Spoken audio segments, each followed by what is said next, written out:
اللہ لا حول ولا قوة الا باللہ العلی العظیم اعوذ باللہ من الشیطان اللعین الرجیم بفضل بسم اللہ الرحمن الرحیم وبہ نستعین وہو خیر ناصر ومعین الحمدللہ وکفی وسلام علی عبادہ الذین اصطفی اما بعد فقد قال اللہ سبحانہ وتعالی فی محکم کتابہ الکریم بسم اللہ الرحمن الرحیم بقیت اللہ خیر لکم۔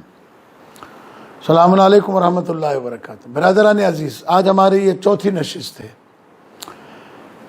امام زمانہ عجل اللہ تعالیٰ فرجہ الشریف کی ولادت، طول عمر، غیبت اور ظہور، ان سے متعلق انشاءاللہ ہم مسلسل گفتگو کریں گے۔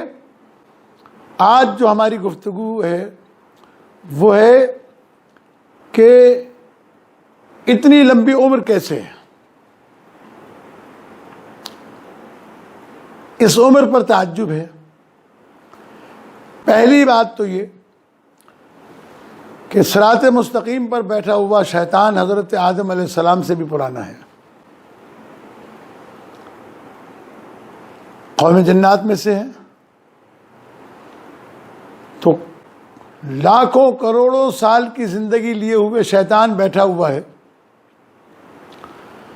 اس پر تو آج تک کسی نے اعتراض نہیں کیا کہ اتنی لمبی عمر شیطان کی کیسے ہو گئی۔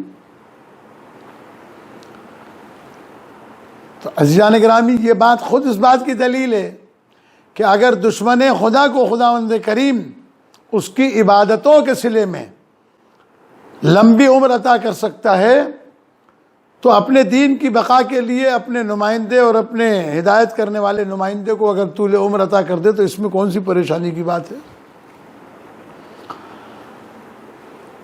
وقت کم ہوتا ہے، ورنہ میں آپ کے اذہان عالیہ کو متوجہ کروں کہ اگر آپ تھوڑا سا گوگل پہ جا کے سرچ کریں گے تو درختوں کی عمریں، جانوروں کی عمریں، انسانوں کی عمریں، ملائکہ کی عمریں، انسانوں کی عمریں، فرشتوں کی عمریں، ان کے بارے میں آپ معلومات حاصل کریں کہ درختوں کی کتنی لمبی لمبی عمریں ہیں۔ اس وقت بھی دنیا کے اندر وہ درخت موجود ہے کہ جو سرکار ختمی مرتبت نے اپنی ہجرت کے موقع پر رستے میں اس درخت سے ٹیک لگائی تھی، اللہ نے اس درخت کو طول عمر عطا کی ہے کہ 1400 سال سے وہ درخت اپنی جگہ کے اوپر کھڑا بھی ہے اور ہرا بھرا بھی ہے۔ اب دیکھیں اس کو۔ دوسری چیز یہ کہ یہ الہی نظام ہے۔ حضرت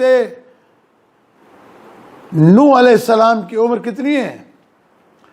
1500 سال کی عمر کے بعد تو انہوں نے تبلیغ شروع کی تھی، 950 برس تبلیغ کی، تقریباً 2500 سال زندہ رہے۔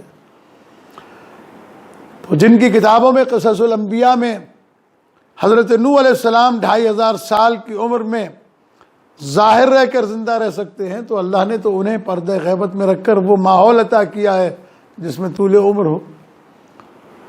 اور پھر یہ بھی سوچنا چاہیے کہ یوسف علیہ السلام کے سامنے جب زلیخا سے بوڑھی ہو چکی تھی،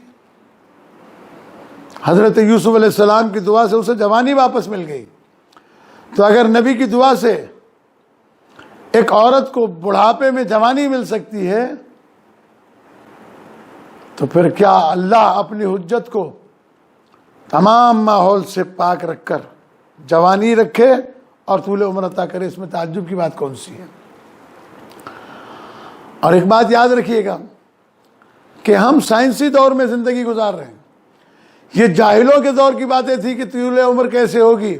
آج تو سائنس یہ ترقی کر کے بتا رہی ہے، آج تو سائنس یہ ثابت کر رہی ہے کہ موت بھی بیماریوں میں سے ایک بیماری ہے۔ اگر انسان اس کی طرف توجہ دے تو ہزاروں سال کی زندگی انسان جی سکتا ہے۔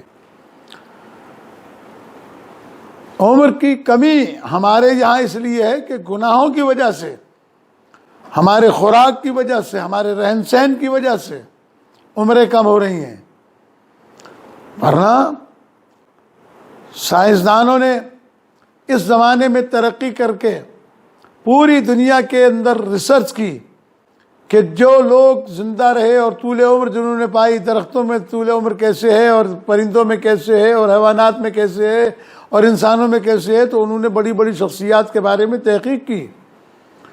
اور جب امیر المومنین علی ابن ابی طالب علیہ السلام پر تحقیق کی تو انہوں نے لکھا ہے، نیٹ پر جا کر سرچ کریں گے تو آپ کو یہ بات بھی آپ کو مل جائے گی کہ اگر حضرت علی علیہ السلام کو قتل نہ کیا جاتا تو قیامت تک انہیں موت نہیں آ سکتی تھی، اس لیے کہ ان کی غذا، ان کے رہن سہن کا طریقہ اتنا معتدل تھا کہ ان کے جسم پر بیماری لاحق ہو ہی نہیں سکتی تھی. مرتا جب ہے انسان، جب انسان کے جسم کا کوئی عضو بیمار ہوتا ہے اور پھر وہ عضو دوسرے عضو کو بیمار کرتا ہے، دوسرا تیسرے کو بیمار کرتا ہے، اس کی وجہ سے موت واقع ہو جاتی ہے. لیکن اگر انسان کے جسم کے اعضاء سلامت رہیں تو موت آنے میں بھی اتنی ہی دیر لگتی ہے. 200 سال 150 سال کے آدمی تو ابھی بھی زندہ ہیں. پھر یہ کہ ہمارے معاشرے میں مثلا گوشت، دوائیاں، دودھ، یہ جو چیزیں گھنٹوں میں خراب ہو جاتی ہیں، ان کو پرزرو کیا جاتا ہے، ایئر ٹائٹ پیکنگ کی جاتی ہے، مہینوں اور سالوں کے حساب سے ان کی عمریں بڑھ جاتی ہیں. پھر فریج اور ڈی فریزر سے ان کی عمروں کو بڑھایا جاتا ہے. دوائیاں جو چند گھنٹوں میں خراب ہو سکتی ہیں، پرزرویٹو ڈال کر ان کو مدت حیات دی جاتی ہے اور بتایا جاتا ہے کہ بھئی یہ 5 سال تک باقی رہ سکتی ہے، یہ 2 سال تک باقی رہ سکتی ہے. اسی لیے جب آپ چیزیں خریدنے جاتے ہیں تو دیکھتے ہیں ایکسپائری ڈیٹ. کیوں دیکھ رہے ہیں آپ ایکسپائری ڈیٹ؟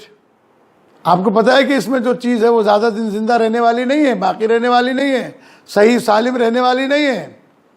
لیکن آپ کو معلوم ہے کہ جب اسے پرزرو کیا گیا، جب اسے پیک کیا گیا تو اس کو ایک لمٹ دی گئی کہ اتنے عمر تک، یہ اتنے مہینے تک، اتنے سالوں تک یہ چیز استعمال کے قابل ہے، آپ اسے کھا سکتے ہیں. کولڈ اسٹوریج میں چیزیں رکھی جاتی ہیں. تو اگر انسان اپنی کم عمر، کم وقت میں باقی رہنے والی اور قابل خورد و نوش رہنے والی چیزیں اگر کم عمر میں خراب ہو جائیں، انہیں پرزرویٹو کے ذریعے سے اور کولڈ اسٹوریج کے ذریعے سے اور دیگر ذرائع سے اگر ان کی زندگی بڑھائی جا سکتی ہے، ان کا قابل استعمال ہونا زیادہ مدت تک بڑھایا جا سکتا ہے، تو پھر سوچنا چاہیے کہ اگر اللہ تبارک و تعالیٰ چاہے تو کیا ان اللہ علی کل شیء قدیر نہیں ہے؟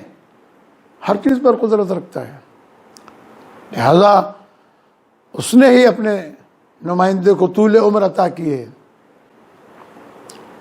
اور پھر یہ کہ پردے غیبت میں رہ کر ہدایت کیسے کرتے ہیں، تو یہ سوال بھی کم سے کم مسلمان کو تو نہیں کرنا چاہیے، جو قرآن پڑھتا ہے، جو قرآن سمجھتا ہے، جو قرآن جانتا ہے، کہ اگر صراط مستقیم پر بیٹھا ہوا شیطان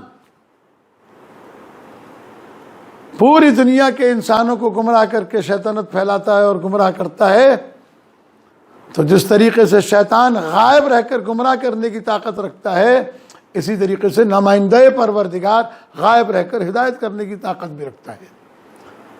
سمجھنے کی باتیں ہیں. اب یہ دور نہیں ہے کہ آپ فرقہ واریت پھیلائیں اور لوگوں کو گمراہ کریں.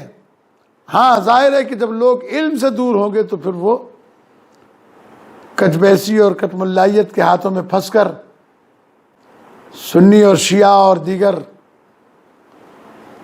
مسالک کی بحث میں پڑ جاتے ہیں. ورنہ مفتی نظام الدین شامزئی شہید نے اپنی کتاب عقیدہ ظہور مہدی میں ساری باتیں کھول کر لکھ دی ہیں. امام مہدی علیہ السلام آئیں گے، پردہ غیبت اٹھے گا، ظہور فرمائیں گے، اور پھر مزے کی بات یہ ہے کہ وہ آئیں گے، پوری زمین پر ایک ہی نظام اسلام ہوگا، کوئی فرقے بازی نہیں ہوگی، ایک ہی فرقہ ہوگا جسے امام مہدی علیہ السلام رائج کریں گے، اور پوری زمین پر عدل و انصاف ہوگا، ظلم و جور ختم ہو چکا ہوگا، زمین اپنی برکتوں کو اگلنے لگے گی، آسمان سے رحمتیں نازل ہونے لگے گی۔ دعا کریں کہ خداوند کریم وہ وقت جلدی آئے اور ہم وہ خوشحالی کا وقت دیکھیں۔ والسلام علیکم ورحمۃ اللہ وبرکاتہ۔